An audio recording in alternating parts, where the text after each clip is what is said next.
wabarakatuh. Dalam memenuhi tugas besar UTS mata kuliah Pendidikan Agama Islam Universitas Perjuangan, saat ini saya akan menjelaskan materi mengenai tauhidillah, ma'rifatullah dan rasul serta konsep takdir.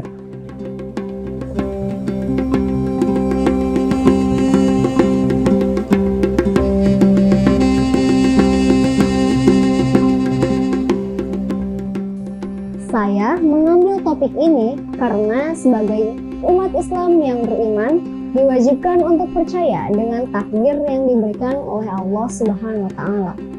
Dengan percaya terhadap takdir dan percaya bahwa Allah adalah Tuhan yang Maha Esa, maka seseorang itu telah berma'rifatullah.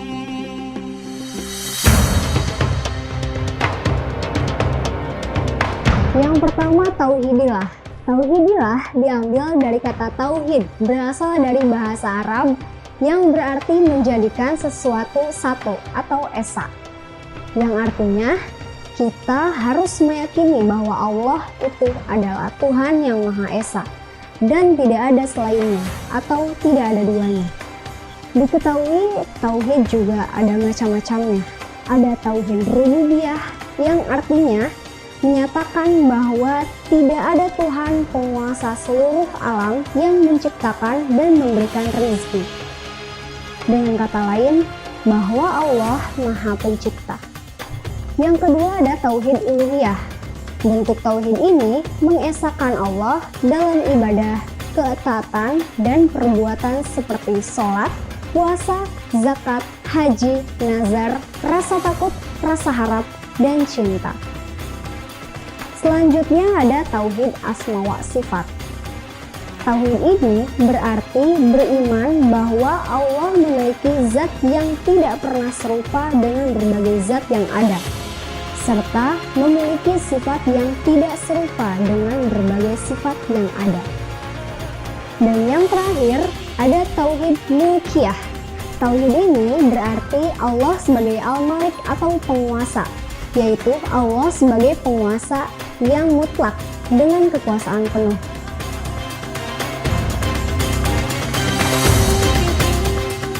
Ma'rifatullah. Ma'rifatullah asal katanya adalah a'rafa atau ya'rifu, yang artinya mengenal. Jadi, ma'rifatullah adalah upaya manusia untuk lebih mengenal Allah. Selain mengenal Allah, tentunya kita juga harus mengenal Rasul Allah. Apa itu Rasul Allah? Makna Rasul secara bahasa berarti utusan, sedangkan dalam istilah artinya syar'i. Rasul adalah lelaki pilihan yang diutus Allah dengan membawa risalah kepada umat manusia. Kedudukan Rasul adalah sebagai hamba Allah, juga utusan Allah. Rasul memiliki tugas dan fungsi. Tugas Rasul yang pertama, mengemban risalah dakwah. Yang kedua, menegakkan sistem atau agama Allah. Fungsinya, yang pertama, membawa risalah dari Allah. Ia diberi amanah untuk menyampaikan apa saja yang Allah kehendaki kepada umat manusia, tidak menambah ataupun mengurangi. Dan yang kedua, teladan dalam menerapkan risalah. Manusia membutuhkan figur yang dapat memberi contoh dan teladan dalam mempraktekkan akidah dan syariah yang Allah kehendaki. Karena itu, Rasul diambil dari manusia, sehingga manusia mampu meneladaninya. Sifat-sifat Rasul. Yang pertama, Rasul itu manusia biasa. Sebagai manusia biasa yang mendapatkan wahyu, beliau dan Rasul-Rasul lainnya tidak berhak mendatangkan hal baru yang tidak dikehendaki oleh Allah. Yang kedua, terpelihara dari kesalahan dan dosa. Sebagai manusia biasa, Nabi SAW mungkin pernah salah atau keliru. Namun kesalahannya itu segera diluruskan oleh Allah. Yang ketiga, jujur.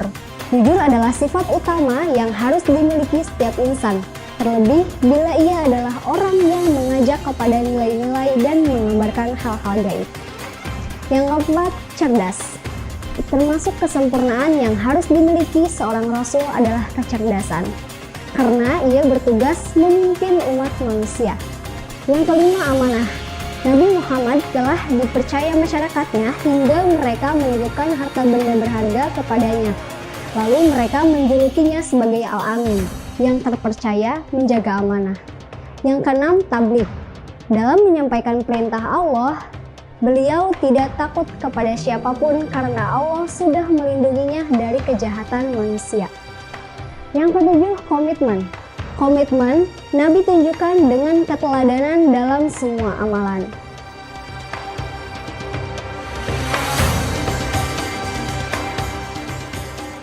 Dan materi yang terakhir yaitu takdir. Apa itu takdir? Takdir sendiri sering disebut dengan qada dan qadar. Makna qada adalah ketetapan Allah kepada setiap makhluknya yang bersifat azali. Dan arti azali adalah ketetapan itu sudah ada sebelum keberadaan atau kelahiran makhluk. Sedangkan qadar menurut bahasa artinya ukuran. Jadi, qadar artinya terjadi penciptaan sesuai dengan ukuran atau timbangan yang telah ditentukan sebelumnya. Dalam surat Al-An'am ayat 96 tertulis, Dia menyingsingkan pagi dan menjadikan malam untuk beristirahat, dan menjadikan matahari dan bulan untuk perhitungan. Itulah ketetapan Allah yang Maha Perkasa, Maha Mengetahui.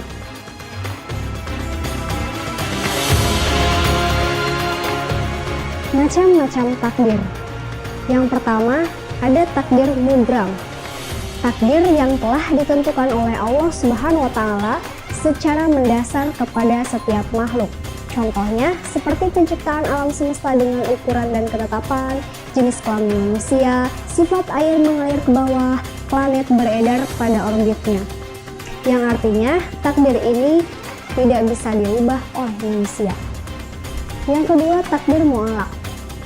Takdir yang dapat dipengaruhi oleh usaha dan upaya manusia untuk berubah. Contohnya seperti kepintaran seseorang, kesuksesan, kesehatan tubuh, kekayaan harta. Jadi, takdir mu'allaq itu bisa kita ubah dengan kesungguhan usaha yang kita lakukan. Lalu apa hikmah mempercayai takdir? Yang pertama, meningkatkan keimanan kepada Allah Subhanahu wa Ta'ala. Yang kedua, menyebabkan jiwa terasa tentram. Yang ketiga, menumbuhkan jiwa pemberani. Yang keempat, menumbuhkan semangat bekerja keras. Yang kelima, semakin optimis menjalani hidup. Yang keenam, seimbang antara doa, usaha, dan tawakal. Kesimpulannya, dari penjabaran materi mengenai topik tauhidillah, ma'rifatullah dan Rasul, serta konsep takdir, kita sebagai umat Islam sudah semestinya percaya kepada keesaan Allah, takdir, dan kepada Rasul. Banyak hal yang dapat dipelajari dari materi ini agar kita lebih mengenal Allah dan Rasul-Nya. Sekian penjelasan materi yang dapat saya sampaikan. Mohon maaf atas ketidaksempurnaan, karena ketidaksempurnaan sejatinya adalah milik makhluk, sedangkan kesempurnaan hanyalah milik Allah Subhanahu wa Ta'ala. Terima kasih.